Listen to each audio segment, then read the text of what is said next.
அன்பு சகோதர சகோதரிகள் அனைவருக்கும் கிறிஸ்துவுக்குள்ள அன்பின் வாழ்த்துக்கள்.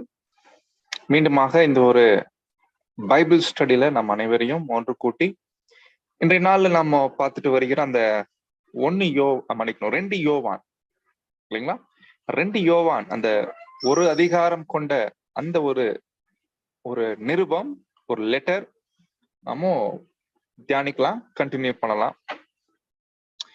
சோ இந்த ஒரே நிருபத்துல மைய கருத்து என்ன என்பதை இன்னைக்கு நம்ம பார்த்து முடிச்சிடலாம். சோ அப்போ யோவான் இந்த நிருபத்தை எப்படி ஸ்டார்ட் பண்றாருன்னா, ஒரு சகோதரி, அவங்க பேரு லேடி, பேரே பாத்தீங்கன்னா லேடி, பெண் அல்லது அம்மாள் அப்படின்னு நம்ம படிக்கிறோம். சோ இவங்க விஷயத்துல யோவான் சில வாழ்த்துக்கள் சொல்லிட்டு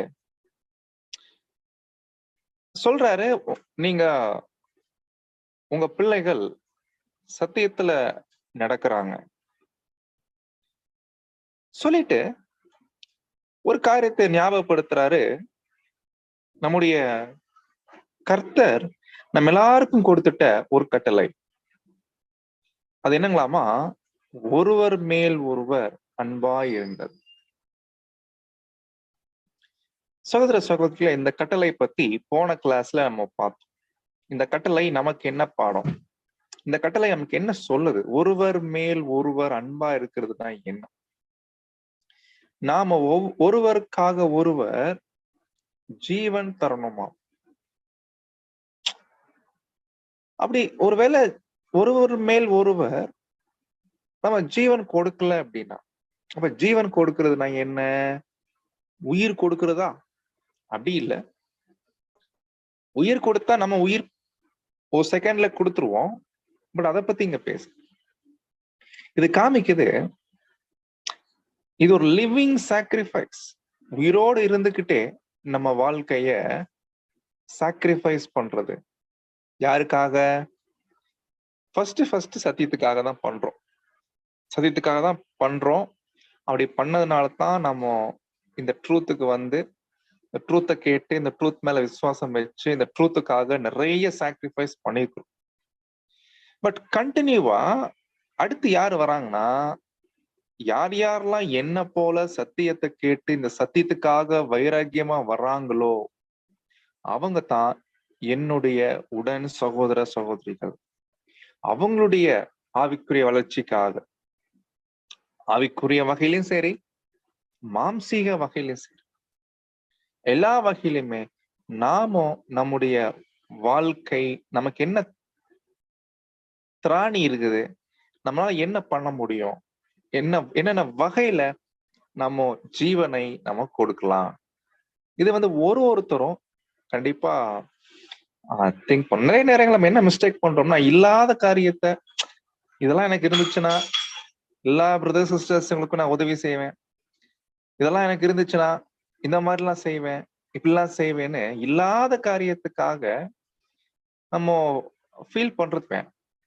எனக்கு என்ன இருக்குது, என் லைஃப்ல நான் என்ன விஷயங்கள் வச்சிருக்கேன், அதை நான் எப்படி என் சகோதர சகோதரர்களுக்காக நான் பலியின் வாழ்க்கை வாழலாம்.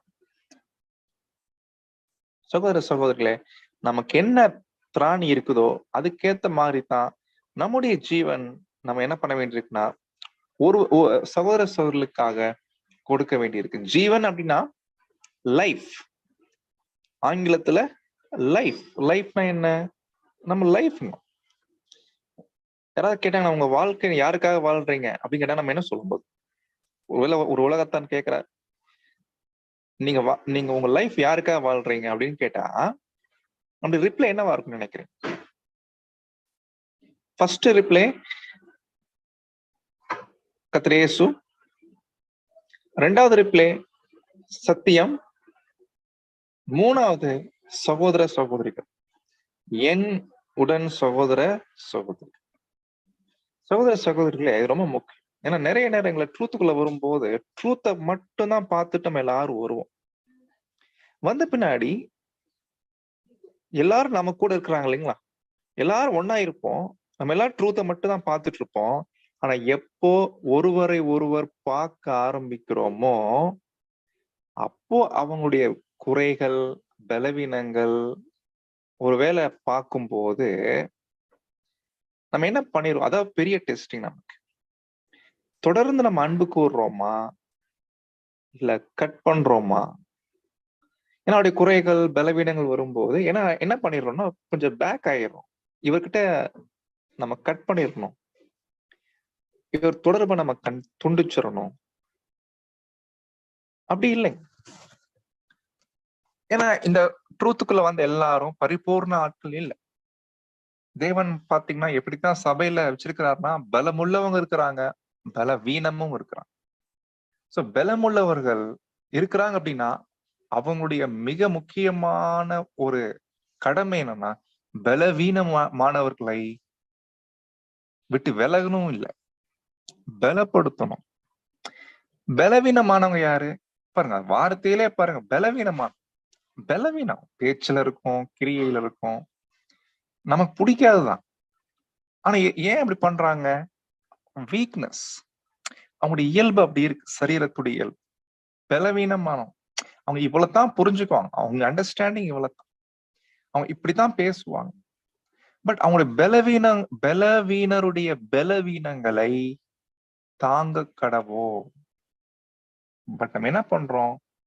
எல்லாரும் யார் நம்ம நம்முடைய லெவலுக்கு இருக்கிறாங்களோ, இல்ல நம்ம லெவலை விட ஹை லெவல் இருக்கிறாங்களோ அவங்க கிட்ட மட்டும் அதிகமா நம்ம டைம் ஸ்பெண்ட் பண்றோம். ஆனா நம்மளை விட ரொம்ப பலவீனமானவங்க இருக்கிறாங்க. பலவீனம்னா என்னன்னா ஆவிக்குரிய வகையில பலவீனம், ஸ்பிரிச்சுவல் இல்லைங்களா? ஏன்னா பாருங்க, ஃபார் எக்ஸாம்பிள் ஒரு சத்தியத்தை அண்டர்ஸ்டாண்ட் பண்றதுலயே நம்ம எல்லாருக்கும் வித்தியாசம். சில பேர் சீக்கிரத்துல அண்டர்ஸ்டாண்ட் பண்ணிக்குவாங்க, ஏன்? பலம் உள்ளவங்க. பட் பலவீனம் உள்ளவங்க அப்படி இல்லை, அதை அண்டர்ஸ்டாண்ட் பண்றதுக்கு டைம் எடுக்கும், ட்ரூத்த உள் வாங்குறதுக்கு நேரம் எடுக்கும். பட் அது வரைக்கும் அவங்க பலவீனத்துல இருப்பாங்க. அப்போ ரொம்ப கஷ்டம் கொடுப்பாங்க. அப்ப அந்த பலவீனங்களை தாங்க வேண்டும். சகோதர சகோதரர்களே, ஒருவருக்காக ஒருவர் மேல் ஒருவர் அன்பாயிருங்கள். படிக்கிறது ரொம்ப ஈஸியா இருக்குது, கேட்கும் போது ஈஸியா இருக்குது, பாட்டு கூட பாடுறோம், ரைமிங்கா இருக்குது. பட் லைஃப்ல காமிக்கிறது அது பெரிய ஒரு விஷயமா இருக்கு. கண்டிப்பா அது காமிக்கும். அப்போ இப்படியாக அன்பு காண்பிக்கிறத பத்தி சொல்லிட்டு வரும்போது இப்பதான் யோவான் மெயின் பாயிண்ட்டுக்கு வர. கண்டிப்பா நம்ம எல்லா சகோதரர்களுக்காக நம் ஜீவனையே கொடுக்க கடனாளியா இருக்கிறோம், அதுல எந்த மாற்றம் இல்லை. ஆனால் ஒரு விஷயத்தை நீங்க தெரிஞ்சுக்கணும், இப்படிப்பட்ட சகோதர சகோதரிகள் மத்தியில நல்லா கவனிங்க. இப்பதான் மெயின் பாயிண்ட்டுக்கு வராரு. இந்த நிருபம், இந்த லெட்டர் எழுதுவதற்கான காரணமே இதுதான். இப்பதான் மெயின் பாயிண்ட்டுக்கு வராரு. அது என்னன்றத படிக்கலாம். வசனம் 8.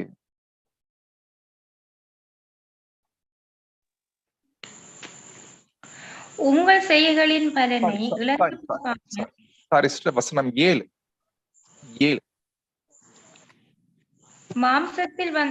மாம்சத்தில் வந்த இயேசு கிறிஸ்துவை அறிக்கை பண்ணாத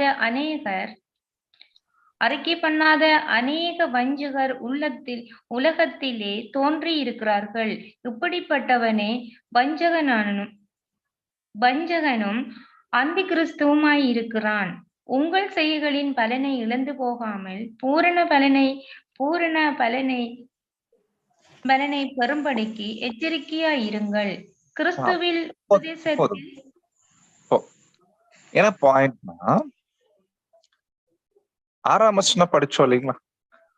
கிறிஸ்துவுடைய கட்டளைகள்ல நாம நடக்கணும், அவருடைய போதனைகள்ல நம்ம நடக்கணும். அதுல மிக முக்கியமா ஒருவர் மேல் ஒருவர் அன்பு கூறணும். இதெல்லாம் கரெக்ட். பட் ஒரு விஷயம் சொல்றாரு, என்ன சொல்ல வர்றாருன்னா, அநேக வஞ்சகர் நமக்குள்ள வந்திருக்கிறாங்க, இந்த உலகத்துல வந்திருக்கிறாங்க. அவங்க யார் அவங்க? அவங்க பாருங்க என்ன வேர்டு யூஸ் என்ன என்ன என்ன வேர்டு யூஸ் பண்றாருன்னா, வஞ்சகர், ஆங்கிலத்துல டிசீவர்ஸ். என்ன மீனிங்? வஞ்சிக்கிறவங்க. வஞ்சிக்கிறதுன்னு என்ன? ஏமாத்துறவங்க. எதுல ஏமாத்துறாங்க அப்படின்னா, நல்லா கவனிங்க, உலகத்துல ஏமாத்துறவங்க நிறைய பேர் இருக்காங்க. பணத்துல, பதவியில, உலக காரியங்கள்ல ஏமாத்துறவங்க நிறைய பேர் இருக்கிறாங்க. அவங்கள பத்தி இங்க பேசல. யோவான் பேசுற வஞ்சிக்கிறவங்க யாருன்னா, சகோதர சகோதரிகளே, சத்தியத்துக்குள்ள வந்து பின்னாடி வஞ்சிக்கிறவங்களா ஆவாங்க. எந்த விஷயத்துலன்னா, சத்தியம் விஷயத்துல. இவங்கெல்லாம் சத்தியத்துக்குள்ள வந்தவங்க, வந்து சத்தியத்தை கேட்டு பின்னாடி வஞ்சிக்கிறவங்களா அப்படின்னா, மற்றவர்களுக்கு சத்தியத்தை சொல்லாமல் அசத்தியத்தை சொல்லி வஞ்சிக்கிறவங்களா இருப்பாங்க. இப்போ உலக காரியத்துல ஏமாத்துறதுன்னா என்னன்னு நமக்கு தெரியும். இப்போ உதாரணத்துக்கு ஒரு பணம் விஷயத்துல இல்லைங்களா, ஜனங்களுக்கு ரொம்ப அட்ராக்டிவா நீங்க இதெல்லாம் பண்ணீங்கன்னா உங்களுக்கு இவ்வளவு கிடைக்கும், இப்படிலாம் செஞ்சீங்கன்னா உங்களுக்கு இவ்வளவு கிடைக்கும், நிறைய ப்ராஃபிட் இருக்குது. அப்போ என்ன பண்றாங்க ஜனங்கள்? நம்பி போடுறாங்க. பட் என்ன ஆயிருது? ஏமாத்திடுற. இது உலகத்தை விஷயத்த. பட் ட்ரூத்ல இந்த மாதிரி கூட நடக்குங்களாம். ட்ரூத்துக்குள்ள வந்தவர், ட்ரூத்ல இருக்கிறவங்களைய, ஆல்ரெடி ட்ரூத்துக்குள்ள இருக்கிறாங்க, அவங்கள ட்ரூத்தை விட்டு விலகி, ட்ரூத் அல்லாத, சத்தியம் அல்லாத காரியத்துல ஏமாந்து போகக்கூடிய ஒரு நிலைக்கு தள்ளுவாங்க. சத்தியத்தை விட்டுட்டு பொய்யை என்ன பண்ணுவாங்கன்னா பின்பற்ற வகையில இவர்கள் என்ன பண்ணுவாங்கன்னா வஞ்சிப்பாங்க, ஏமாத்துவாங்க. அதாவது அன்பானவர்களே, இந்த 7 கால சபை டோட்டல் இந்த 2000 வருஷமா சபைக்கு என்று கர்த்தர் கொடுத்துட்ட சில உபதேசங்கள் இருக்கு. அந்த உபதேசம் சொல்லும் போது ஒரு கிறிஸ்டியன் லைஃப்னா எப்படி இருக்கணும், அது இப்படித்தான் இருக்கும், இந்த மாதிரிதான் இருக்கும், இதுல என்னென்ன உபதேசங்கள் இருக்குது, பிதா யாரு, குமாரன் யாரு, நம்ம எதை விசுவாசிக்கணும், எதை தள்ளணும், எல்லா காரியங்களும் நம்முடைய கர்த்தர் கொடுத்துட்டார். இப்ப இதற்கு புறம்பான வகையில இல்ல இல்ல இல்ல இப்படியும் நீங்க செய்யலாம் அப்படின்னு கர்த்தர் சொல்லாத காரியத்தை ஆனா கேட்கும்போது அது சரி மாறி இருக்கும். ஆனா அது கர்த்தர் சொல்லாத காரியம். பட் அவங்க எப்படி சொல்லுவாங்கன்னா, இல்ல இல்லப்பா இப்படியும் இருக்குது, இப்படியும் உங்க ரட்சிப்பு நடக்கும், உங்க ரட்சிப்பு நிறைவேறும். அது எவ்வளோ ஒரு டிசெப்ஷன், ஒரு வஞ்சனை இல்லைங்களா? அதனாலதான் நம்ம ஆரம்பத்திலே பார்த்தோம், சத்தியங்கள் நம்ம எல்லாரும் கேட்டிருக்கிறோம், ஃபாலோ கிளாஸ் எல்லாம் கேட்டிருக்கிறோம், நல்ல விஷயம்தான். பட் ஃபாலோ கிளாஸ் கேட்டது, சத்தியங்களை கேட்டது, அடிப்படை சத்தியங்களை கேட்டது நல்ல விஷயம்தான். ஆனா நம்ம எல்லாருக்கும் ஒரு பெரிய டெஸ்டிங் இருக்குது. அதுல நம்ம எந்த அளவுக்கு அதுல ஸ்ட்ராங்கா இருக்கும், அது ரொம்ப முக்கியமான ஒரு டெஸ்ட். ஏன்னா இந்த வஞ்சனையை பாத்தீங்கன்னா ஆக்சுவலி இது வந்து யோவான் அன்றைய நாட்கள பேசுறாரு. நம்ம நாட்கள் எடுத்துட்டோம்னா நம்ம எல்லாருமே பாத்தீங்கன்னா ஆல்ரெடி ஒரு பொய்யிலிருந்து வந்தவங்க தான். ஆல்ரெடி ஒரு பேர் சபை மண்டலம் எல்லாம் பாத்தீங்கன்னா அங்க இருக்கிற ஜனங்கள் எல்லாருமே பொய்யிலேயே பிறந்து பொய்யிலேயே இருக்கிறாங்க. சோ அவங்களுக்கு இத பத்தி ஒண்ணும் தெரியாது. பட் டிசெப்ஷன், அந்த வஞ்சனை என்ற வார்த்தைக்கு அர்த்தம் என்ன? உண்மையை தெரிஞ்சுக்கிட்டு, உண்மைய தெரிஞ்சு அதுக்கப்புறம் பொய்ய பிடிக்கிறாங்க பாத்தீங்களா, அதுதாங்க பெரிய வஞ்சம். இன்னைக்கு பேர் சபையில இருக்கிற ஜனங்களுக்கு ஆல்ரெடி அவங்க உள்ள வரும்போதே பொய் தான், பொய் பொய் பொய். இது வரைக்கும் உண்மையை அவங்க பார்த்தது இல்ல, உண்மைய அவங்க திங்க் பண்ணது கூட இல்ல. ட்ரூத்னா என்னன்னு தெரியாது அவங்களுக்கு. நாமளும் ஒரு காலத்துல அப்படிதான் இருந்தோம். பட் நமக்கான டெஸ்டிங் என்ன தெரியுங்களா? இப்ப ட்ரூத்துக்குள்ள வந்தாச்சு, உண்மை என்னன்னு தெளிவா தெரிஞ்ச பின்னாடி மறுபடியும் பொய்க்குள்ள போறது அதோட பெரிய வஞ்சனை ஒண்ணுமே இல்ல. இதெல்லாம் நடக்குமா கேட்டீங்கன்னா, வரலாறு சொல்லுது நடந்திருக்கு, ஹிஸ்டரி சொல்லுது நடந்திருக்கு. ஐயோ பிரதர், அவங்களாம் சும்மா பலவீனமானவங்களா இருப்பாங்க, ஏமாந்து போயிருப்பாங்க. இல்ல இல்ல இல்ல, நாம சொல்றது ஹிஸ்டரியில அப்படி வஞ்சிக்கப்பட்டவங்க, பெரிய பெரிய டீச்சர்ஸ், பெரிய பெரிய போதகர்கள், ரொம்ப சீனியர் பிரதர்ஸுங்க இருக்கிறாங்க. சில பேர் பொய்யிலிருந்து சத்தியத்துக்குள்ள வந்து மறுபடியும் சத்தியத்திலிருந்து பொய்க்கு போனவங்க. சகோதர சகோதரி, இந்த கண்டிஷன் தான் ரொம்ப டேஞ்சர் கண்டிஷன். இந்த உலகத்துல யோவான் பேசுறாரு அந்த நாட்கள்ல, நம்ம நாட்கள் சொல்ல வேண்டிய அவசியமே இல்லை. சோ அன்றைய நாட்கள்ல நிறைய வஞ்சகர்கள் தோன்றிருக்கிறாங்க, அவங்க வஞ்சிக்கிறாங்க, ஏமாத்திட்டு இருக்கிறாங்க, ராங் பாயிண்ட்ஸ் பேசிட்டு இருக்கிறாங்க. அன்றைய நாட்கள்ல இருந்துட்ட பெரிய தவறான ஒரு போதனை என்னன்னா, அதுதான் யோவான் இங்க மென்ஷன் பண்ற. ஒருவேளை இப்ப நம்ம நாட்டுல எடுத்துட்டோம்னா நிறைய தவறான போதனைகள் இருக்குது. பட் தவறான போதனைகள் என்று தெரியாத ஜனங்கள் நிறைய பேர் இருக்கிறாங்க. பட் அது தவறான போதனை என்று தெரிஞ்சவங்க யாருன்னா நாம தான், இல்லைங்களா? அது நாம தான். இப்ப நம்ம கிட்ட ஒரு தவறான போதனை என்னன்னு சொல்ல, நம்ம என்ன சொல்லுவோம்? நரகம், திருத்துவம், அழியாத ஆத்துமா, இது நமக்கு தெரிஞ்சது, இல்லைங்களா? இது இல்லாம இன்னும் நிறைய இருக்கு. பட் யோவான் நாட்கள் சொல்லும் போது நமக்கு தெரியும், முதலாம் காலகட்ட சபை, இரண்டாம் காலகட்ட சபை, இந்த நாட்கள்ல அப்போவே பாத்தீங்கன்னா ஒரு பெரிய ராங் டாக்டரின், அது யோவான் சாதாரணமா எடுத்துக்கல, இதெல்லாம் ரொம்ப மேஜர் மிஸ்டேக் அப்படின்னு யோவான் சொல்றாரு. என்ன அப்படி டாக்டரின் சொல்றாங்க பாருங்க. அந்த டாக்டரின் யோவான் எக்ஸ்பிளைன் பண்றாரு பாருங்க. அது என்ன, அந்த டாக்டரினுடைய கோட்பாடு என்ன, அந்த உபதேசத்துடைய கொள்கை என்ன, அது என்ன சொல்ல வராங்க, அந்த டாக்டரினுடைய பாயிண்ட் என்ன அப்படின்னா, இயேசு மெஷியா நம்ம எல்லாருக்கும் தெரியும், அதெல்லாம் ஒத்துக்கிறாங்க. இயேசுதான் மெசாயா, இயேசுதான் மெசாயா ஒத்துக்கிறாங்க, மேசியாவாகி இயேசு, கரெக்ட். ஆனால் மேசியாவாக இயேசு மாம்சத்தில் வரவில்லை. இயேசு மாம்சத்துல வரல, நல்லா தெரிஞ்சுக்கோங்க. இயேசு கிறிஸ்து மாம்சத்துல வரல, அவ வர முடியாது. அப்படியா அப்படின்னு ஏமாந்து போகக்கூடிய ஒரு நிலை காணப்படும். என்ன ஒரு வஞ்சனை இல்லைங்களா? பட் இது நமக்கு பெருசா தெரியல இல்லைங்களா? இப்ப படிக்கிற நமக்கு, நம்ம நாட்கள்ல இப்ப இந்த பாயிண்ட், இப்ப யாராவது ஒரு பிரதர் எடுக்கிறாங்க, இயேசு கிறிஸ்து மாம்சத்துல வரல சொன்னா சிரிப்பு தான் வரும், இல்லைங்களா? இந்த அளவுக்கு நம்ம ஏமாந்து போற ஆட்கள் நம்ம இல்ல, இல்லையா? இதெல்லாம் இப்ப நம்ம லெவல் கம்பேர் பண்ணோம்னா இந்த பாயிண்ட கேட்டு ஏமாந்து போற லெவலுக்கு நம்ம இல்லை. ஏன்னா நம்முடைய சத்தியத்தின் வளர்ச்சி அப்படி இருக்கு, நல்ல விஷயம், தப்பில்லை. பட் நம்ம லெவலுக்கு ஏத்த மாதிரி நம்ம நாட்கள்ல கண்டிப்பா அதற்கே உரிய வஞ்சனைகள் இருக்குது. இப்ப யோவான் நாட்கள்ல எவ்வளவு பெரிய வஞ்சனைனா, இயேசு கிறிஸ்து மாம்சத்துல வரவில்லை அப்படின்ற ஒரு பாயிண்ட், அது ரொம்ப பெரிய வஞ்சனையா இருந்துச்சு.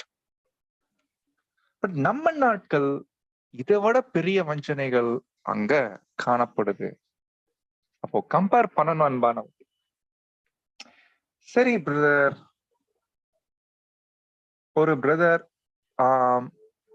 நல்ல ஊழியம் பண்றாரு, கேரக்டர் விஷயத்துல நல்ல ஸ்பிரிச்சுவலா இருக்கிறாரு, இப்பவும் நல்ல அருமையான கேரக்டர் எல்லாம் காமிக்கிறாரு, நல்ல ஒரு வளர்ச்சியை நோக்கி, வளர்ச்சியில, ஆவிக்குரிய வளர்ச்சியில, என்னங்க ஆவிக்குரிய வளர்ச்சியில, கேரக்டர்ல நல்லா வளர்ந்துட்டு இருக்கிறாரு, நிறைய ஊழியங்கள் பண்றாரு. ஆனா என்ன ஒரு டாக்டரின் பாயிண்ட்ல தவறா இருக்கிறார். ஒரு ஒரு தவறான உபதேசத்தை அவர் என்ன பண்ணிட்டு இருக்கிறாருன்னா புடிச்சிட்டு இருக்கிறாரு. இப்ப அதனால என்ன ஆயிரப்போகுது அப்படின்னு நம்ம சாதாரணமா கேட்டோம்னா, யோவான் சீரியஸா பதில் கொடுக்குறாரு. நாம கேட்கறது சாதாரணமா கேட்கிறோம். பட் யோவான் எவ்வளவு சீரியஸா கொடுக்குறாரு பாருங்க. 2 யோவான் 1:8.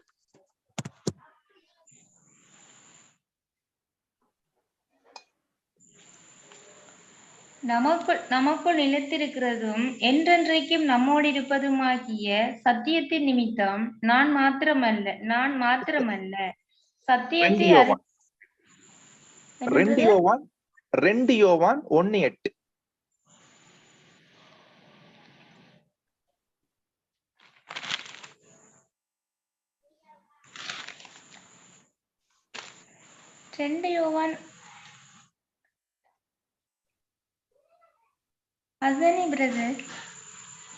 படிங்க. 2 யோவான் 1:8 படிங்க.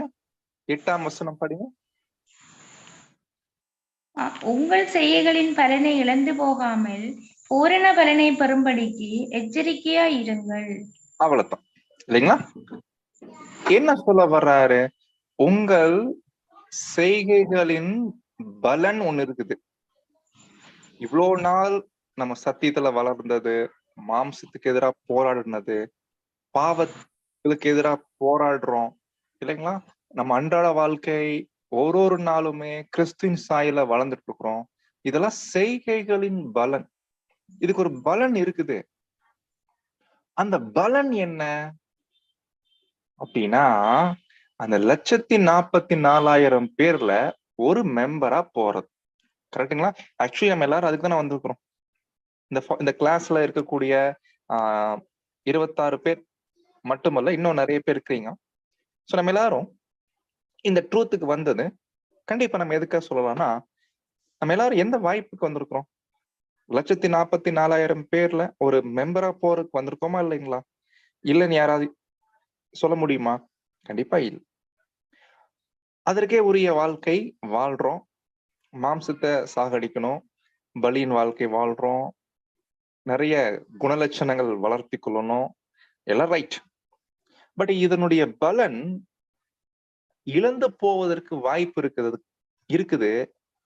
அதற்கு என்ன காரணமா இருக்க வாய்ப்பு இருக்குன்னா, டாக்ட்ரினல் மிஸ்டேக். கிறிஸ்துவின் உபதேசத்தை நாம ஒரு வேளை விட்டு போட்டோம் அப்படின்னா, கிறிஸ்துவின் உபதேசத்தை நம்ம பிடிக்காம இருந்தோம்னா, இவ்வளோ பெரிய வாய்ப்பை நாம இழந்து போவதற்கு அங்க வாய்ப்பு இருக்கு. அதனால்தான் சகோதர சகோதரிகளே, யோவான் ரொம்ப தெளிவா சொல்றாரு, உங்கள் செய்கைகளின் பலனை என்ன பண்ணிடாதீங்கன்னா அது இழந்து போயிடாதீங்க. அந்த பலன் பலன் என்னன்னா, 1,44,000 கிறிஸ்துடைய சரீர அவயவங்கள் படிக்கிறோம் இல்லைங்களா? அதுல ஒரு மெம்பரா பாருங்க. ஒரு பிரதர் நல்ல ஸ்பிரிச்சுவலா இருக்கிறாரு, நல்ல ஊழியம் பண்றாரு, நிறைய அருமையான சாக்ரிஃபைஸ் எல்லாம் பண்ணிட்டு இருக்கிறாரு. பட் டாக்ட்ரின் பாயிண்ட்ல ஒரு பெரிய மேஜர் மிஸ்டேக் பண்றார் அப்படின்னா, நினைச்சு பாருங்க, அதுவே காரணமாயிரும் இவ்வளோ பண்ணியும் அந்த 1,44,000 பேர்ல ஒரு அங்கமா போக முடியாது. உண்மையிலே வெளிப்படுத்தல் 7ஆம் அதிகாரத்துல படிக்கிறோம். ஒரு வகுப்பார் வராங்க. நிறைய பேர் இந்த வாய்ப்பை மிஸ் பண்ணவங்க. நம்ம எல்லாருக்கும் தெரியலைங்களா அவங்கள பத்தி? அவங்களுக்கு என்ன பேருங்க பைபிள்ல? திரள் கூட்டம். இவங்க எல்லாரும் பாத்தீங்கன்னா இந்த வாய்ப்பை மிஸ் பண்ணிருக்கிறாங்க. ஒருவேளை ராஜ்யத்துல நம்ம சபை ஆயிட்டோம்னா, நல்லா கவனிங்க, நம்ம சபை ஆன பின்னாடி இந்த திரள் கூட்டம் இருப்பாங்க இல்லைங்களா? கண்டிப்பா நம்ம கேட்கலாம், என்ன பாயிண்ட்ல நீங்க இவ்வளவு பெரிய வாய்ப்பை மிஸ் பண்ணீங்க? நிறைய ரீசன்ஸ் இருக்கும். பட் அதுல ஒரு மிக முக்கியமான ரீசன் என்னன்னா, இந்த உபதேசத்தின் விஷயத்துல தவறு பண்றது. ஆக்சுவலி இது திரள் கூட்டம் மட்டுமல்ல, சில உபதேசம் இருக்குது ரொம்ப மேஜர் டாக்டரின். அதெல்லாம் பாத்தீங்கன்னா 2ஆம் மரணத்துக்கே கொண்டு போய் செகண்ட் டெத்துக்கே கொண்டு போய். ஃபார் எக்ஸாம்பிள் இங்கேயே பாத்தீங்கன்னா யோவான் சொல்லக்கூடிய இந்த உபதேசம் கூட பாத்தீங்கன்னா ஒருத்தர் தவறா போதிக்கிறார் அப்படின்னா அது 2ஆம் மரணத்துக்கே கொண்டு போகக்கூடிய உபதேசமா இருக்குது. அதனால சகோதர சகோதரிகளே, நம்ம பலியின் வாழ்க்கை ஒரு பக்கம் இருக்குது, கேரக்டர் டெவலப்மெண்ட் ஒரு பக்கம் இருக்குது இல்லைங்களா? இது ஒரு பக்கம் போய் கண்டிப்பா இருக்கணும். அதே சமயத்துல நாம சத்தியத்துல எந்த அளவுக்கு தெளிவா இருக்கிறோம் அதுவும் ரொம்ப முக்கியமா இருக்குது. ஏன்னா அது கூட ஒரு பாயிண்ட். இந்த வாய்ப்பை நம்ம பெற்றுக்கொள்ளலாமா பெற்றுக்கொள்ள மாட்டோமா அப்படின்ற ஒரு பாயிண்ட் அங்க வந்து நிக்குது. சரி, அப்ப நம்ம என்ன பண்றது? நம்ம கேட்ட ஃபாலோ கிளாஸஸ் மறுபடியும் படிக்கணுமா? நம்ம என்ன செய்யலாம்? இந்த உபதேசத்தை பத்தி சொல்லும் போது முதல்ல இங்க யோவான் சொல்லக்கூடிய அந்த கான்செப்ட் நல்லா இன்னும் கொஞ்சம் நம்ம போய் கவனிக்கணும். அந்த 7ஆம் வசனத்துல சொல்றாரு இல்லைங்களா, ஒரு டாக்டரின் பத்தி பேசுறார். என்ன டாக்டரின் பத்தி பேசுறாருன்னா, அன்றைய நாட்கள்ல ஒரு டாக்டரின் இருந்துச்சு, தவறான டாக்டரின். நிறைய பேர் இத சொல்லி ஏமாத்திட்டு இருக்கிறாங்க. என்ன சொன்னாங்கன்னா, இயேசு கிறிஸ்து இருக்கிறார்ல, நம்ம எல்லாரும் நம்புறோம்ல, அவர்தான் நம்ம ரட்சகர். பட் உண்மையில ஒரு மாம்சத்துல வரலப்பா. அப்ப மாம்சத்துல வந்ததா சொன்னாங்களே, அது என்னது? இல்ல அது இயேசு இல்ல, அது வேற யாரும், அவரு இல்ல. பட் இயேசு கிறிஸ்து மாம்சத்துல வரல, அவரால் வர முடியாது. ஏன்னா அவர் தேவன், அவர் மாம்சத்துல வர முடியாது. இந்த பாயிண்ட் தான் இந்த 2000 வருஷத்துல நல்லா டெவலப் ஆகி இப்ப எந்த லெவலுக்கு வந்து நிக்குது தெரியுங்களா? திரித்துவம் அப்படின்ற ஒரு லெவலுக்கு வந்து நிக்குது இல்லைங்களா? திரித்துவம், திரியேக தேவன். அப்போ இந்த இப்படிப்பட்ட ஒரு வஞ்சனை இன்னைக்கு நம்ம நாட்டுல இருக்கு.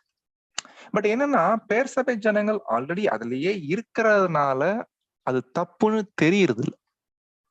பட் யோவான் இங்க பாயிண்ட் அவுட் பண்றது என்னன்னா, தப்புன்னு தெரிஞ்சு அதை விட்டு வெளியே வந்து ட்ரூத்துக்குள்ள வந்து மறுபடியும் தப்புக்குள்ள போறாங்க இல்லைங்களா? அதுக்கு பேர் தான் வஞ்சனை, டிசப்ஷன். அது அந்த வேலையை செய்யறாங்க பாத்தீங்களா, அவங்க யாருன்னா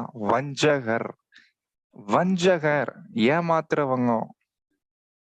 இவங்களுக்கு ஒரு பேர் கொடுக்கிறாரு பாருங்க யோவான். என்ன பேர் கொடுக்கிறாருன்னா, அந்தி கிறிஸ்து. இப்படிப்பட்டவன் வஞ்சகனும் அந்தி கிறிஸ்துவுமாய் இருக்கிறான். அன்பானவர்களே, இந்த அந்தி கிறிஸ்து என்ற வார்த்தை ஆக்சுவலி நம்ம புதிய ஏற்பாட்டுல எங்கெங்கெல்லாம் படிக்கிறோம்னா, யோவான் தான் இந்த வார்த்தைய பதிவு பண்ணிருக்கார். யோவானுடைய எழுத்துக்களில் மட்டும்தான் இதை நம்ம பார்க்க முடியுது.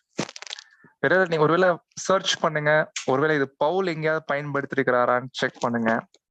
பட் நாம பார்த்த வரைக்கும் இது யோவான் தான் இந்த வார்த்தையை யூஸ் பண்ணிருக்கிறாரு. பவுல் யூஸ் பண்ண மாதிரி தெரியல. பேசிக் கிளாஸ் நம்ம எல்லாரும் கேட்டிருக்கோம். பாடத்துடைய தலைப்பு என்ன? அந்தி கிறிஸ்து இல்லைங்களா? அந்தி கிறிஸ்து. நம்ம பேசிக் கிளாஸ்ல பார்த்துட்டு அந்த பாடம் என்ன கான்செப்ட் என்ன? அந்தி கிறிஸ்து யார்? இந்த கேள்விக்கு பதில் என்ன பார்த்தோம்? அந்தி கிறிஸ்து என்பது தனிப்பட்ட நபர்கள் இல்லை, தனிப்பட்ட மனுஷன் இல்ல, அது ஒரு அமைப்பு. அது ஒரு அமைப்பு. அமைப்புனா என்ன? ஒரு ஆர்கனைசேஷன், ஒரு சிஸ்டம். அது என்ன அமைப்பு? கிறிஸ்துவ அமைப்பு, சபை, போலியான கிறிஸ்துவ சபை அமைப்பு, போப்பு மார்க்கம். இதெல்லாம் பேசிக் கிளாஸ்ல படிச்சுட்ட கால். அதுக்கு பழைய நிறைய பெயர்கள் இருக்குது. பாவ மனுஷன், கேட்டின் மகன், சின்ன கொம்பு இல்லைங்களா? இதெல்லாம் பல பெயர்கள் இருக்குது அந்த அமைப்புக்கு. இதுதான் அந்தி கிறிஸ்து. பட் அந்தி கிறிஸ்து என்ற வார்த்தை யோவான் பயன்படுத்திட்டாரு. ஆனா அவரு பயன்படுத்தின வசனங்களை போய் படிச்சு பார்த்தோம்னா, நல்லா கவனிங்க, அந்த வசனங்களை படிச்சு பார்த்தோம்னா ஒரு தனிப்பட்ட நபர்களை சொல்ற மாதிரி இருக்குது, ஒரு அமைப்பு மாதிரி தெரியல படிக்கும்போது இல்லைங்களா? படிக்கும்போது தெரியல. பட் ஒரு அமைப்புன்றது நம்ம எப்படி கண்டுபிடிச்சோம்? பவுலுடைய வார்த்தைகள், தானியேலுடைய வசனம், கர்த்தர் இயேசு பேசிட்ட வசனம், அதுல இருந்து நம்ம என்ன பண்ணோம்? அது ஒரு அமைப்பு, ஒரு ஆர்கனைசேஷன். 2000 வருஷமா பாத்தீங்கன்னா அந்த அமைப்பு இருக்குது. பட் யோவான் உடைய பிரசன்டேஷன்ல அவர் தான் இந்த வேர்ட் யூஸ் அறிமுகப்படுத்துறாரு, ஆன்டி கிரைஸ்ட், கிறிஸ்துவுக்கு போலியா, கிறிஸ்துவுக்கு பதிலா, கிறிஸ்துவுக்கு எதிரா. இது நம்ம மீனிங். பட் யோவான் என்ன பேசுறாரு? Who is anti Christ? அந்தி கிறிஸ்து யாருப்பா அப்படின்னு கேட்டா சொல்றாரு, படிக்கலாம். 1 யோவான் எடுத்துக்கோங்க. 1 யோவான் 4ஆம் அதிகாரம் 1, 2, 3.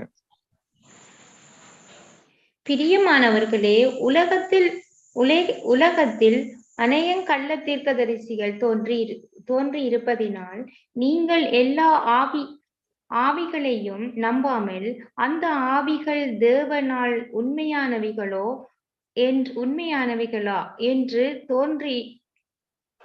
சோதித்தறியுங்கள். தேவ ஆவியை நீங்கள் எழுதினாலே அறியலாம் என்றால், மாம்சத்தில் வந்த இயேசு கிறிஸ்துவை அறிக்கை பண்ணுகிற எந்த ஆவியும் தேவனால் உண்டாயிருக்கிறது. மாம்சத்தில் வந்த இயேசு கிறிஸ்துவை அறிக்கை பண்ணாத எந்த ஆவியையும் தேவனால் உண்டானதல்ல. வரும் என்று நீங்கள் கேள்விப்பட்ட அந்திகிறிஸ்துவினுடைய ஆவி அதுவே. அது இப்பொழுதும் உலகத்தில் இருக்கிறது. பிள்ளைகளே, நீங்கள் தேவனால் உண்டாயிருந்து அவர்களை 3 வசனம் தான்.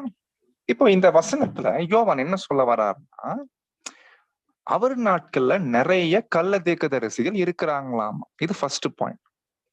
2வது பாயிண்ட், நீங்க எல்லா ஆவிகளை நம்பாதீங்க. எல்லா ஆவிகள் இருக்குது, அந்த ஆவிகள் தேவனால் உண்டானவைகளா, அது தேவ ஆவியா அப்படின்னு கண்டுபிடிங்க. இது 2வது பாயிண்ட்.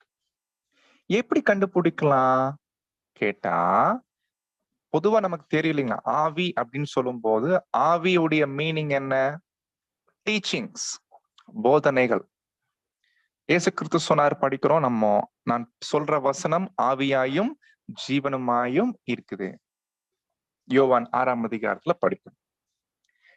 அப்படின்னா எது எது தேவனுடைய ஆவி, எது எது தேவனுடைய போதனை, எது எது தேவனால் உண்டான போதனை, எது எது தேவனால் உண்டாகவில்லை? எப்படி தெரிஞ்சுக்கலாம்னா,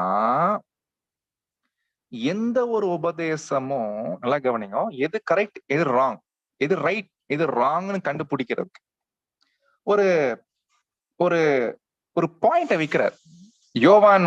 ஒரு பாயிண்ட் வைக்கிறார். இதுதான் ஒரு ஸ்கேல் வச்சுக்கோங்க.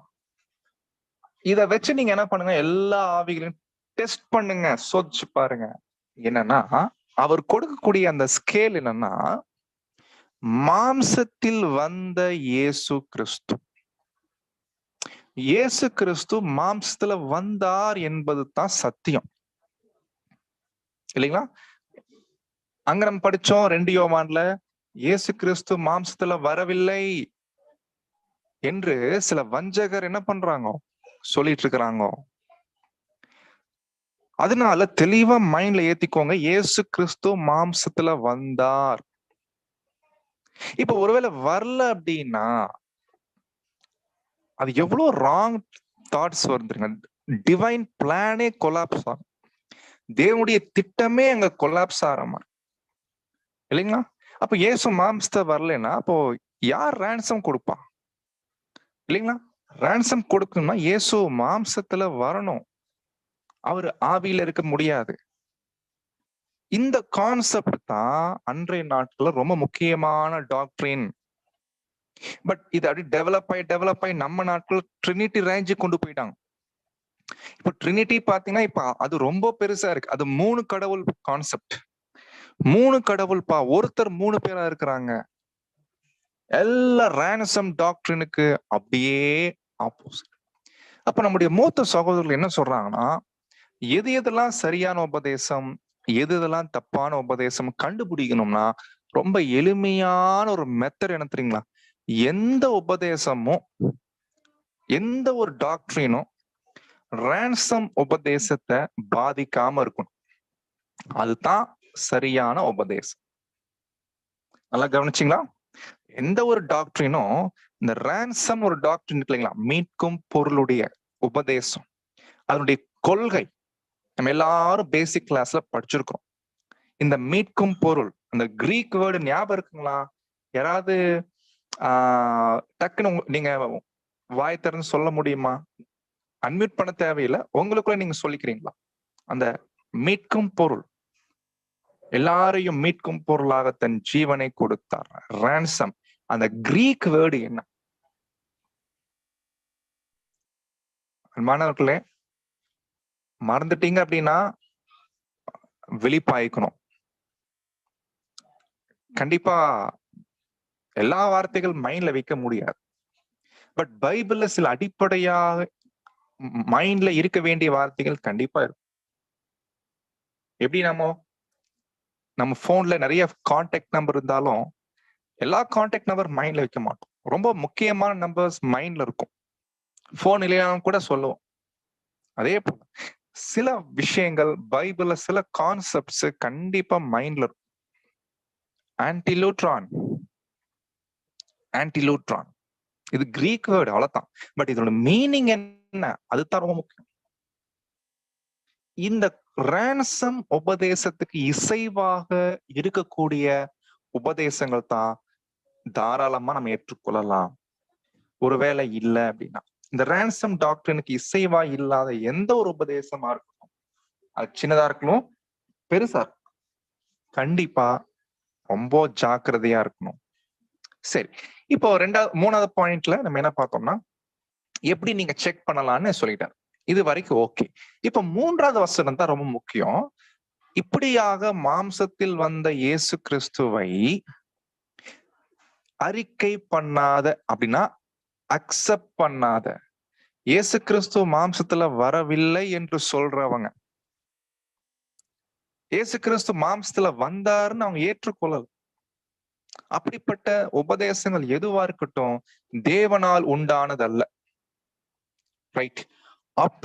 அப்படிப்பட்ட உபதேசங்கள் ஒருவேளை நம்ம மத்தியில இருந்துச்சுன்னா, இல்ல நம்ம கிட்ட வந்துச்சுன்னா கண்டுபிடிச்சுக்கோங்க, வரும் என்று நீங்கள் கேள்விப்பட்ட, நல்லா கவனிங்க, வரும் என்று நீங்கள் கேள்விப்பட்ட. பவுல் சொல்லியிருக்கிறாரு, நாங்களா போனதுக்கு அப்புறம் இல்லைங்களா பின்னாடி பெரிய வஞ்சனைகள் வரும் பார்த்தோம். கேள்விப்பட்ட அந்தி கிறிஸ்துவின் ஆவி, அந்தி கிறிஸ்து இல்ல, அந்தி கிறிஸ்துவின் ஆவி. அப்படின்னா அந்தி கிறிஸ்துனா என்னன்னு நம்ம எல்லாருக்கும் தெரியும், ஒரு அமைப்பு. அதற்கு ஒரு ஆவி இருக்காம். அப்படின்னா அந்தி கிறிஸ்துவின் போதனைகள், அந்தி கிறிஸ்துவின் உபதேசங்கள், ஒருவேளை நீங்க கேட்கிற உபதேசங்கள் இந்த ரான்சம் பாயிண்ட்டுக்கு எதிரா இருந்துச்சுன்னா புரிஞ்சுக்கோங்க, அந்தி கிறிஸ்துடைய விஷயம் இப்பவே இருக்குது. இப்பவே அந்தி கிறிஸ்து கிரியை செய்ய ஆரம்பிச்சிருச்சு. சகோதர சகோதரிகளே, இதுதான் யோவான் என்ன பண்றாருன்னா, அங்க அந்தி கிறிஸ்து பத்தின காரியங்களை அங்க பேசிட்டு வர. அப்போ இதே காரியத்தை 1 யோவான் 2ஆம் அதிகாரம் 22ஆம் வசனத்துல படிக்க வேண்டாம். 1 யோவான் 2:22, இயேசுவை கிறிஸ்து அல்ல என்று மறுதலிக்கிறவனே அல்லாம். அப்படின்னா இயேசு வந்தார், ஓகே, இயேசுன்னு ஒருத்தர் வாழ்ந்தார், அவர் மெஷியா இல்ல. மெசாயா மாம்சத்துல வர மாட்டார்ப்பா. பட் நீங்க சொல்ற இயேசு மாம்சத்துல வந்தாலும் சொல்றீங்க, பட் அவர் மெசியா இல்ல அப்படின்னு யாராவது சொன்னாங்கன்னா இது ஒரு உபதேசம். இப்படி சொல்றவங்க பொய்யன். இப்படி சொல்றவங்க குமாரனை மட்டுமல்ல, பிதாவையும் குமாரனையும் மறுதலிக்கிறாங்க. அவங்க தான் அந்தி கிறிஸ்து. பட் இங்க படிக்கும்போது யார் யார் தவறான உபதேசங்கள், மிக முக்கியமா ரேன்சம் டாக்டரினுக்கு எதிராக பேசுறாங்களோ அவங்க எல்லாருமே அந்தி கிறிஸ்து என்று தனிப்பட்ட வகையில் என்ன பண்றாருன்னா அங்க சொல்றாரு. அப்போ ஆக்சுவலி யோவான் கொடுக்கிற கோணம் பவுல் கொடுக்கிற கோணத்திற்கு எதிரானதல்ல. பவுல் சொல்றது ஒரு அமைப்பு. யோவானும் அமைப்பு பத்தி பேசுறார். அந்தி கிறிஸ்து ஒரு அமைப்பு தான். பட் அந்த அமைப்பு எப்படி உருவாகுது அதுதான் முக்கியம். அந்த அமைப்பு எப்படி உருவாகுதுன்னா இப்படிப்பட்ட ரேன்சம் உபதேசத்துக்கு எதிரான போதனைகளால், அந்த போதனைகளை பிரசங்கம் பண்றவங்களால் உருவாகக்கூடிய அமைப்பு தான் அந்தி கிறிஸ்து அமைப்பு. அப்போ அந்த அமைப்பை உடைய போதனைகளை பிரசங்கம் பண்றவங்க வஞ்சிக்கிறவங்க இருக்கிறாங்க. வஞ்சிக்கிறதுனா நல்லா கவனிக்கணும். ஆல்ரெடி பொய்யில இருக்கிறவங்கள வஞ்சிக்க வேண்டிய அவசியம் இல்லை. ஏன்னா அவங்க ஆல்ரெடி இருக்கிறதே பொய் தான். அப்ப வஞ்சிக்கிறது யாருன்னா ட்ரூத்துக்குள்ள வந்தவங்களை தான் வஞ்சிக்க முடியும் இல்லைங்களா? ஆகையினால இது நமக்கான ஒரு பெரிய சோதனை. உண்மையிலே நம்ம நாட்கள் இருக்கு. இப்ப நம்ம நாட்கள்ல இதுக்கு எப்படி எப்படி எடுத்துக்கலாம் இந்த பாடங்கள் அப்படின்னா, கண்டிப்பா நம்ம நாட்கள்லயும் நிறைய சகோதரர்கள் இந்த ட்ரூத்துக்குள்ள வந்து இந்த ட்ரூத்தை ஏற்றுக்கொண்டு பின்னாட்கள ட்ரூத்தை விட்டே போயிருக்கிறாங்க. அதுல மிக முக்கியமா ரேன்சம் டாக்டரினே என்ன பண்றாங்கன்னா டைரக்டா இல்ல இன்டைரக்டா என்ன பண்ணிருக்கிறாங்கன்னா அது மறுதளிக்கிறாங்க. ஏன்னா டைரக்டா மறுதளிக்கிறது நம்ம யாரும் செய்ய மாட்டோம் இல்லைங்களா? பட் இன்டைரக்டா இல்லைங்களா, இன்டைரக்டா மறுதளிக்கிறது கண்டிப்பா இருக்குது.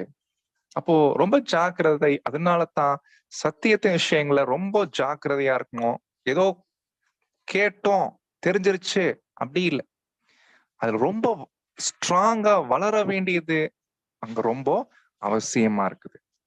அப்போ ஒருவேளை இதுல கவனம் கொடுக்காமட்டோம்னா பெரிய வாய்ப்பையே நம்ம என்ன பண்ணுவோம்னா இழந்து விடுவோம்.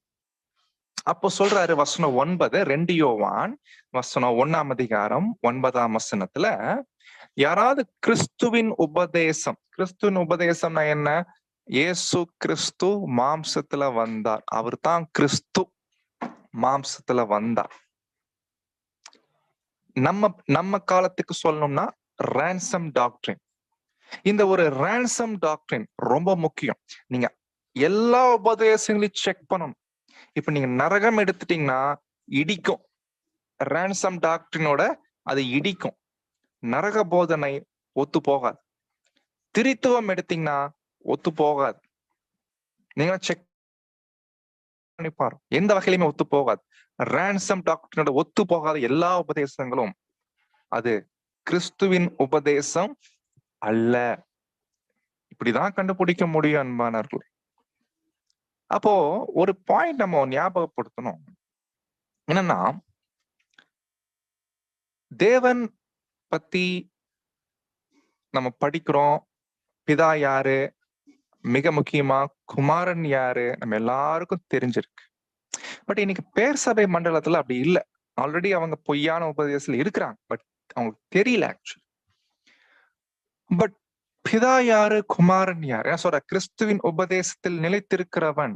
நிலைத்திருக்கிறது ரொம்ப முக்கியம். அதை விட்டு போறது இல்லை. யார் ஒருத்தர் நிலைத்திருக்கிறாரோ அவர் தான் பிதாவையும் குமாரனையும் உடையவனாய் இருக்கிறார். பட் அன்றைய நாட்கள்ல நிறைய பேர் ட்ரூத்துக்குள்ள வந்து அதை விட்டு வெளியே போயிருக்கிறாங்க, தாண்டி போயிருக்கிறாங்க. அதுல நிலைத்து நிற்காமல் அதை விட்டு வெளியே போயிருக்கிறாங்க. சோ இதுதான் யோவான் அங்க வார்னிங் கொடுக்கிறாரு. சோ இப்ப இதெல்லாம் எதுக்கு சொல்றாரு யோவான் இந்த இடத்துல இல்லைங்களா? எதுக்கா இந்த பாயிண்ட் இப்ப அங்க சொல்றாரு? அதுவும் இந்த சகோதரி அம்மாளுக்கு எதுக்கு சொல்றாரு கேட்டா, இப்பதான் பாயிண்ட்க்கு வராரு பாருங்க. 10வது வசனம் படி. 10-11. ஒருவன் உங்களிடத்தில் வந்து இந்த உபதேசத்தை கொண்டு வராமல் இருந்தால் அவனை உங்கள் வீட்டிலே ஏற்றுக்கொள்ளாமலும் அவனுக்கு வாழ்த்துதல் சொல்லாமலும் இருங்கள். அவனுக்கு வாழ்த்துதல் சொல்லுகிறவன் அவனுடைய துர்க்கிரிகைகளுக்கு பங்குள்ளவன் ஆகிறான். ரொம்ப பெரிய கான்செப்ட் இது. ரொம்ப கரெக்டா நம்ம புரிஞ்சுக்கணும், தப்பா புரிஞ்சுக்க கூடாது.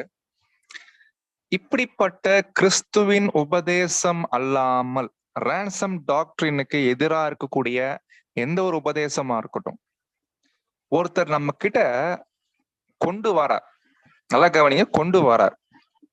அவர் கொண்டு வரும்போது ரேன்சம் டாக்டரின் இசைவா கொண்டு வரல, அது இல்லாம கொண்டு வர. இப்ப நான் அதுக்கு முன்னாடி நமக்கு ஃபர்ஸ்ட் ஒரு விஷயம் தெளிவா புரிஞ்சுக்கணும். அவர் கொண்டு வர்றது ரேன்சம் டாக்டரினுக்கு இசைவா இருக்கா இல்லையான்னு முதல்ல நாம தெளிவா இருக்கும் இல்லைங்களா? அப்போ நம்ம என்ன பண்ணணும்? எப்படி நம்ம பிரதர் கண்டுபிடிக்கிறது? ஒரு பாயிண்ட். ஃபார் எக்ஸாம்பிள், நம்ம நாட்கள் வேத மாணவர்களுக்குள்ளேயே பாத்தீங்கன்னா நிறைய கருத்துக்கள், பல்வேறு விதமான கருத்துக்கள் காணப்படும். நீங்க ரொம்ப இந்த அளவுக்கு செக் பண்ண வேணாம். பட் ஒருவேளை ஃபியூச்சர்ல நீங்க மேபி அப்படிப்பட்ட காரியங்களை எதிர்கொள்ள வரலாம். பைபிள் ஸ்டூடெண்ட்ஸ்குள்ளேயே நிறைய கான்ட்ரரி பாயிண்ட்ஸ் நிறைய இருக்கு. ஃபார் எக்ஸாம்பிள், ஒரு பிரதர் ராஜ்யம் வந்துருச்சுன்றாரு, இன்னொரு பிரதர் ராஜ்யம் வரலன்றார். இப்ப ரெண்டு பேர் பாத்தீங்கன்னா அதுல நம்ம எல்லாம் ராஜ்யம் வந்திருக்கு நம்ம சொல்றோம். இப்ப ராஜ்யம் வராத ஒரு சகோதரன் வீட்டுக்கு வர்றாரு அப்படின்னா இல்லைங்களா, இப்ப நாம அவர்கிட்ட எப்படி நம்ம நடந்துக்கிறோம்? நல்லா கவனிங்க. யோவான் எதை பத்தி பேசலைன்னா, அந்த நபர் வீட்டுக்கு வந்தாருன்னா நீங்க டீ கொடுங்க, என்ன வேணா பண்ணுங்க, அதை பத்தி நார்மல் பத்தி பேசல. இவர் பாயிண்ட் அவுட் பண்றது என்னன்னா, அவர் வரும்போது எதை கொண்டு வர்றாரு அப்படின்னா, இவர் வர நோக்கமே, வீட்டுக்கு வர நோக்கமே ஒரு காரியத்தை சொல்ல வர. அவர் எதுக்கு தான் சொல்ல வர்றாருன்னா, வஞ்சிக்கிறது, வஞ்சனை பண்றது. உங்ககிட்ட கொண்டு வரும் போதே அட்ராக்டிவா கொண்டு வருவார். பாத்தீங்களா பாத்தீங்களா இப்படிலாம் இருக்குது, அது வஞ்சனை. ஆனா நல்லா கவனிங்க, இப்போ அவர் கொண்டு வர்றது வஞ்சனையான உபதேசமா இல்லையான்னு முதல்ல நாம தெளிவா இருக்கும். எப்படி நம்ம தெளிவா இருக்கிறது? சகோதர சகோதரிகளே, வேத மாணவர்களுக்குள்ள ஒரு தவறான ஒரு புரிதல் என்னன்னா, ஒரு பாயிண்ட் ரைட்டா தப்பான்னு எப்படி கண்டுபிடிக்கலாம் கேட்டா, டக்குன்னு என்ன சொல்லிடுறாங்க, ரீபிரிண்ட்ல இருக்கான்னு செக் பண்ணி பாருங்கன்ற. ரீபிரிண்ட்ல இருந்துச்சுன்னா அது கரெக்ட், ரீபிரிண்ட்ல இல்லைன்னா தப்பு. பட் இது சரியான்னு கேட்டீங்கன்னா, இந்த பாயிண்ட் பிரதர் ரசலே என்ன பண்றாருன்னா மறுக்கிறார். எப்படி மறுக்கிறாருன்னா, 6th வால்யூம்ல ஒரு அருமையான ஒரு விளக்கம் கொடுக்கிறார். என்ன கொடுக்கிறாருன்னா, அப்போஸ்தலர் விஷயத்திலே, அப்போஸ்தலர் நாட்கள்லயே ஒரு அப்போஸ்தலன் என்ன பண்றாருன்னா, ஒரு எக்லீசியாக்கு போய் சப்ஜெக்ட் பண்றார். அந்த சபை என்ன பண்றாங்கன்னா, பாரு எவ்வளவு பெரிய ஆள் இவரு சொன்னா கண்டிப்பா கரெக்டா இருக்கும் அப்படின்னு கண்மூடித்தனமா ஏற்றுக்கொள்ளலையாம். யார பத்தி சொல்றாரு தெரியுதுன்னா, அங்க பிரதர் ரசல் யார பத்தி சொல்றாருன்னா, பவுலை பத்தி. பவுலே வந்துட்டாரு, அவர் சொன்னா 100% கரெக்ட், கண்மூடித்தனமா ஏற்றுக்கொள்ளலாம். நோ நோ நோ, அதை என்கரேஜ் பண்ணக்கூடாது. அப்படின்னா அவங்க என்ன பண்ணிருக்கிறாங்க, இவர் சொன்னது வசனத்துல இருக்கா செக் பண்ணிருக்கிறாங்கப்பா. ரொம்ப முக்கியம். இதுதான் பிரதர் ரசல் என்ன பண்றாங்கன்னா, யார் ஒருத்தர் இந்த வால்யூம்ஸ் ரீபிரிண்ட்ஸ் படிக்கிறாங்களோ அதே புரிதலை தான் படிக்க வேண்டி இருக்குது, அதே பார்வையில படிக்கணும். கண்மூடித்தனமா எந்த ஒரு காரியங்களையும் ஏற்றுக்கொள்ளக்கூடாது. ஈவன் திரித்துவம் இல்லைன்னு நம்ம ஏற்றுக்கொண்டிருக்கிறோம், பட் அது கண்மூடித்தனமா ஏற்றுக்கொண்டிருக்கிறோமா, இல்ல சரியா தெளிவா நாம வசனங்களோடு ஒப்பிட்டு வசனங்கள் என்ன சொல்லுது என்று தெளிவா உள்வாங்கி இருக்கிறோமா என்பது ரொம்ப முக்கியம். வேணா சின்ன செக் பண்ணிக்கலாமா? ஒருவேளை ஒரு சின்ன இது ஒரு ஹோம்ஒர்க் மாதிரி நீங்க எடுத்துக்கோங்க. நெக்ஸ்ட் கிளாஸ் ஒருவேளை தெரியல, மீட் பண்ண முடியுமான்னு தெரியல, ஒரு வார்த்தை சொல்றோம், அது என்ன மீனிங், இப்போ திருத்துவ கொள்கை நம்புறவங்களுக்கு நம்ம எப்படி ரிப்ளை கொடுக்கலாம், அவங்க இந்த வார்த்தையை முன் வச்சாங்களாம். என்ன பாத்தீங்கன்னா, பழைய ஏற்பாட்டுல ஒரு வார்த்தை இருக்குது, எலோஹிம். நீங்க எல்லாரும் நம்ம படிப்போம் இல்லைங்களா? எலோஹிம் ஒரு வார்த்தை எல்லாருக்கும் தெரியும். அந்த எலோஹிம் என்ற எபிரேய வார்த்தை செக் பண்ணோம்னா, அந்த கிராமர்ல அது வந்து பன்மை தன்மை கொண்ட வார்த்தை. நல்லா கவனிங்க, பன்மை தன்மை, ப்ளூரல் ஃபார்ம். எலோஹிம் வந்தாலே ப்ளூரல் ஃபார்ம் தான். அப்படித்தான் அந்த ஹீப்ரு கிராமர் இருக்கு. இப்ப திருத்துவ கொள்கைக்காரங்க என்ன சொல்றாங்கன்னா, தேவன் பன்மை தன்மை கொண்டவர். அப்படின்னா ஒருத்தர் தான், ஆனா 3 பேர். மல்டி பர்சனல் பர்சன், மல்டி பர்சனா இருக்கிறாரு. ஒரே ஆள் 3ஆ இருக்கிறாரு. அதுக்கு ஆதாரம் எலோஹிம், நம்முடைய தேவனாகிய கர்த்தர், நம்முடைய எலோஹிம் ஆன யாவே. அப்ப யாவே தேவன் யாராமா? எலோஹிம். எலோஹிம் என்ன வார்த்தை? ப்ளூரல் ஃபார்ம், சிங்குலர் ஃபார்ம் இல்ல, ப்ளூரல் ஃபார்ம்ல இருக்குது. நினைச்சு பாருங்க, இப்படி ஒரு பிரசன்டேஷன், நல்ல ஒரு பேச்சு திறமை கொண்ட ஒருத்தர் சொன்னார்னா, பைபிள் ஸ்டூடெண்ட் என்ன பண்ணிடுவாங்க தெரியுங்களா? ஒரு சில பேர், ஆமால, இத நான் திங்க் பண்ணலையே, ஆச்சரியமா இருக்கு, இப்படிலாமா இருக்குது, இப்படி கேட்டுட்டு சில பேர் போயிருக்கிறாங்க. அதனாலதான் அவங்க மத்தியில இது இவ்வளவு தூரம் எடுக்க வேண்டியிருக்கு. ஈரோட்ல இது நடந்திருக்கு. ஈரோடு புரியுது இல்லைங்களா? ஈரோடுனா நம்ம தமிழ்நாட்டுல ஒரு இடம் ஈரோடு. இப்படித்தான் வந்து பிரசன்ட் பண்ணிருக்கிறாங்க திருத்துவ கொள்கைக்காரங்க. ஒரு சில பைபிள் ஸ்டூடெண்ட்ல ஒரு சில பேர், எல்லாரும் இல்ல, ஒரு சில பேர் போயிட்டாங்க. அப்போ அந்த நபர் பாத்தீங்கன்னா, ஒவ்வொரு வேத மாணவர்கிட்டையும் நம்பர் வாங்கி கான்டாக்ட் பண்றார். அவர் கான்டாக்ட் பண்ணும் போதே அப்படியே ஒரு, எப்படி வஞ்சிக்கிறவங்க எப்படி வருவாங்க, நைஸா பேசி டவுட் கேட்கிற மாதிரி வருவாங்க இல்லைன்னா, அது போல வர. சகோதர சகோதரிகளே, நாம தெளிவு இல்லைன்னா கண்டிப்பா அப்படியே வஞ்சிக்கப்பட்டுரும். ஆனா உண்மையிலே இதுக்கு ரொம்ப அருமையான விளக்கம் இருக்குது. ஆக்சுவலி எலோஹிம் ஈஸியா 2 லைன்ல ஈஸியா ரெஃப்யூட் பண்ணிடலாம்.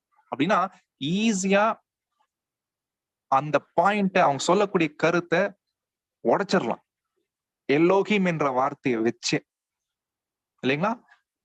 அந்த அளவுக்கு நாம் ரொம்ப தெளிவு இல்லைன்னா சகோதர சகோதரே, வஞ்சனைக்குள்ளாங்க போறதுக்கு வாய்ப்பு இருக்குது.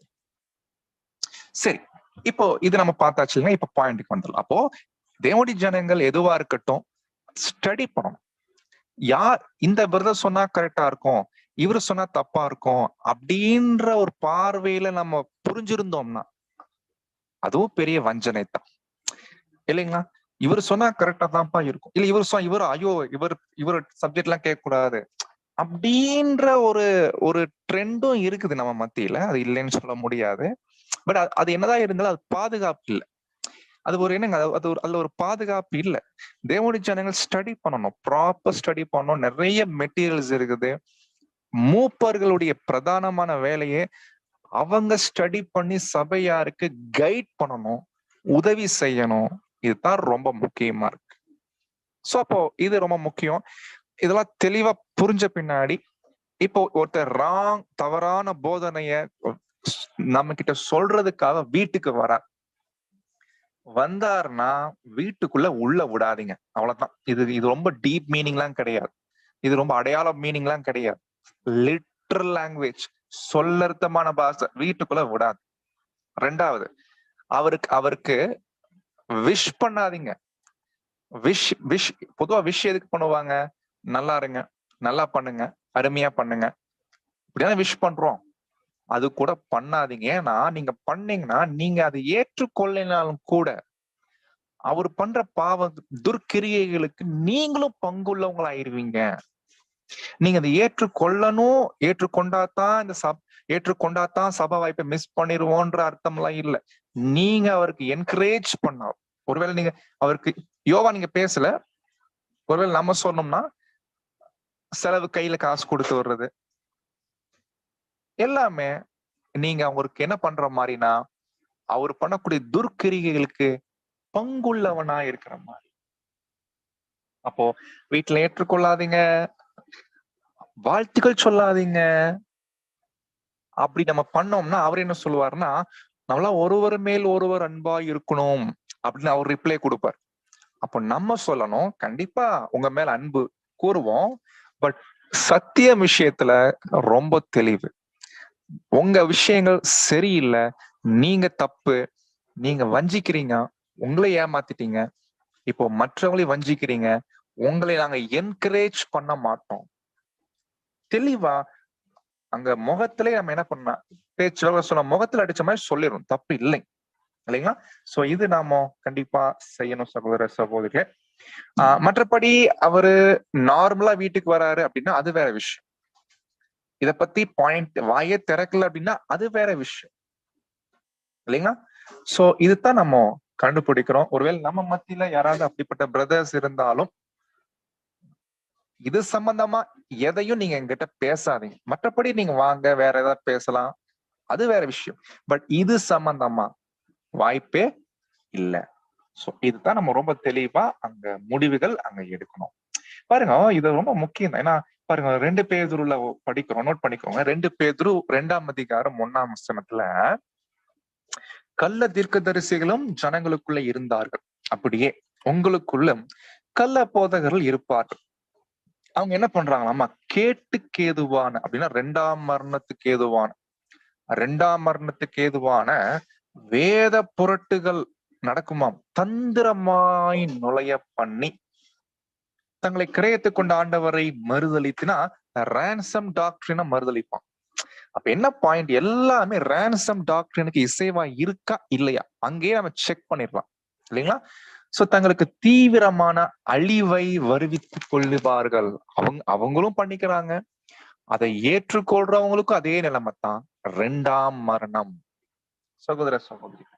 சோ அப்போ இதெல்லாம் சாதாரணமா எடுத்துக்கொள்ள கூடாது நாம. சோ இதான் பவுல் அங்க சொல்றாரு. சோ கடைசியா இந்த நிருபத்தை ரொம்ப எளிமையா முடிக்கிறாரு. படிக்கலாம். 10-11 2 யோவான் 1:10-11. 10-11 சாரி 12-13. உங்களுக்கு எழுத வேண்டிய காரியங்கள் அநேகம் உண்டு. காகிதத்தினாலும் மையினாலும் அவைகளை எழுத எனக்கு மனதில்லை.